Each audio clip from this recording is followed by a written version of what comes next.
she's not always responsive when she's asked questions, and sometimes does slip back to her talking points. So it was a really interesting experience for me to interview her yesterday. Let's see if that's the case here. We have an excerpt where you ask her about her opinion on the bailout. Okay. Why isn't it better, Governor Palin, to spend $700 billion helping middle-class families who are struggling with health care, housing, gas, and groceries?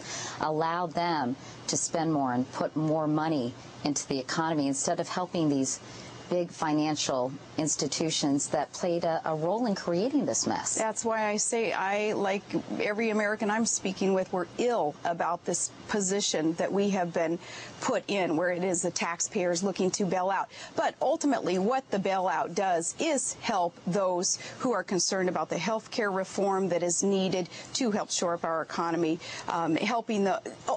It's got to be all about job creation, too, shoring up our economy and putting it back on the right track. So health care reform and reducing taxes and reining in spending has got to accompany tax reductions and tax relief for Americans. And trade, we've got to see trade as opportunity, not as a competitive, scary thing, but 1 in 5 jobs being created in the trade sector today. We've got to look at that as more opportunity. All those things under the umbrella of job creation.